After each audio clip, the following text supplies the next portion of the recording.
Assalamualaikum warahmatullahi wabarakatuh. Kembali lagi pada video pembelajaran IPA. Pada video kali ini, kita akan membahas tentang sistem reproduksi pada manusia bagian yang B, yaitu organ reproduksi dan fungsinya. Organ reproduksi pada manusia digolongkan menjadi dua, yaitu organ reproduksi laki-laki yang berkaitan dengan spermatogenesis dan organ reproduksi perempuan yang berkaitan erat dengan proses oogenesis. Organ reproduksi laki-laki terdiri dari organ reproduksi luar, yaitu penis dan skrotum, serta organ reproduksi dalam, yaitu testis, epididymis, saluran reproduksi yang berupa uretra dan vas deferens, serta kelenjar kelamin, yaitu kelenjar Cowper, kelenjar prostat, dan vesikula seminalis. Fungsi organ reproduksi laki-laki. Penis merupakan saluran urin dan saluran sperma. Testis menghasilkan sperma dan hormon testosteron. Skrotum melindungi dan menjaga suhu testis. Epididymis tempat pematangan sperma. Vas deferens merupakan saluran panjang yang menghubungkan epididymis dan uretra. Sedangkan uretra sendiri adalah saluran yang berada di dalam penis menyalurkan urin dan sperma. Pada perempuan, uretra digunakan sebagai alat saluran urin saja. Berikutnya, kelenjar prostat menghasilkan cairan keputih-putihan, sedikit asam, dan mengandung beberapa zat seperti asam sitrat, enzim, dan seminal plasmin sebagai antibiotik. Kelenjar Cowper menghasilkan lendir dan cairan bersifat basa yang berfungsi melindungi sperma. Vesikula seminalis menghasilkan zat yang bersifat basa atau alkali, fruktosa yaitu gula monosakarida, hormon prostaglandin, dan protein pembekuan. Spermatogenesis merupakan proses pembentukan sel sperma terjadi di dalam tubulus seminiferus, merupakan saluran panjang yang berkelok-kelok tempat pembentukan sperma. Kumpulan tubulus inilah sebenarnya struktur yang membentuk testis. Spermatogenesis dimulai ketika laki-laki mengalami mimpi basah atau pubertas. Inilah potongan melintang dari tubulus seminiferus. Jadi letaknya adalah di dalam testis, dan disinilah nantinya terjadi proses spermatogenesis atau pembentukan spermatozoa. Tahapan spermatogenesis. Spermatogonium yang bersifat diploid atau 2N mengalami pembelahan mitosis menghasilkan spermatosit primer. Kemudian spermatosit primer mengalami pembelahan meiosis tahap 1 menghasilkan spermatosit sekunder. Spermatosit sekunder kemudian mengalami pembelahan meiosis tahap 2 menghasilkan spermatid. Spermatid tersebut nantinya akan mengalami diferensiasi atau perkembangan sehingga terbentuk 4 sel sperma atau sel spermatozoa yang bersifat haploid atau N. Struktur sel sperma. Sel sperma mempunyai ujung kepala yang runcing, ini ya, yang berfungsi untuk memudahkan menembus sel telur atau ovum ketika proses pembuahan atau fertilisasi. Sedangkan ekornya berfungsi untuk memudahkan dalam pergerakan menuju sel telur tersebut.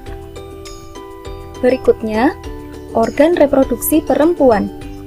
Terdiri dari alat kelamin luar, yaitu vulva, labium, dan vagina, serta alat kelamin dalam yang terdiri atas serviks, endometrium, ovarium, ovarium ini ada 2, kemudian infundibulum, tuba fallopi atau oviduk, serta uterus atau rahim. Fungsi organ reproduksi pada perempuan. Ovarium berjumlah sepasang, berfungsi menghasilkan sel telur atau ovum. Infundibulum dilengkapi dengan fimbriae untuk menangkap sel telur dari ovarium. Tuba fallopi atau oviduk sebagai tempat fertilisasi atau pembuahan. Uterus atau rahim sebagai tempat berkembangnya janin.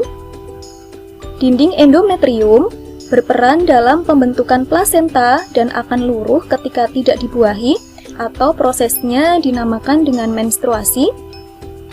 Serviks atau mulut rahim berfungsi menjaga rahim tetap tertutup dan janin tetap berada di dalamnya selama kehamilan.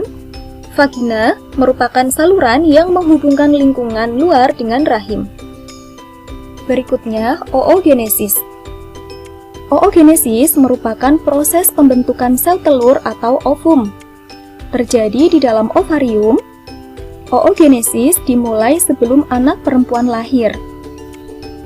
Tahukah kamu, pada saat baru lahir, anak perempuan sudah memiliki bakal sel ovum atau sel primordial sebanyak 200.000 hingga 2 juta sel. Namun, hanya sekitar 40.000 yang tersisa saat anak perempuan puber dan hanya 400 yang akan matang atau berkembang sempurna. Sel telur yang matang akan diovulasikan atau dikeluarkan dari ovarium selama siklus reproduksi perempuan. Struktur ovarium. Di dalam ovarium terdapat folikel yang berukuran kecil dengan calon bakal sel telur di dalamnya. Folikel dan bakal sel telur akan terus berkembang semakin besar. Setelah matang, sel telur akan dikeluarkan dari ovarium atau yang dinamakan proses ovulasi. Nah, ini ketika sel telurnya sudah matang, nanti dia akan keluar, akan menuju oviduk. Proses ini namanya ovulasi. Sedangkan folikel yang sudah mengeluarkan sel telurnya, ini disebut korpus luteum. Korpus luteum ini nanti akan menghasilkan hormon estrogen dan progesteron. Proses oogenesis. Oogonium akan mengalami mitosis menjadi oosit primer. Oosit primer akan bermeiosis 1 menjadi oosit sekunder dan badan kutub primer. Oosit sekunder mengalami meiosis 2 menjadi ootit dan badan kutub, sedangkan badan kutub primer akan bermeiosis menjadi badan kutub sekunder. Semua badan kutub tidak akan berkembang dan akan luruh, sedangkan ootit akan mengalami pematangan menjadi ovum atau sel telur. Nah, jadi jelas ya perbedaannya. Spermatogenesis, setiap prosesnya menghasilkan 4 sel sperma karena spermatid yang dihasilkan ada 4 dan dia berkembang semua. Sedangkan pada oogenesis, ootitnya yang berkembang menjadi ovum hanya 1, sedangkan 3 badan kutubnya dia akan luruh atau tidak berkembang. Demikian materi pada video kali ini, semoga bermanfaat, tetap semangat dan jaga kesehatan. Terima kasih, wassalamualaikum warahmatullahi wabarakatuh.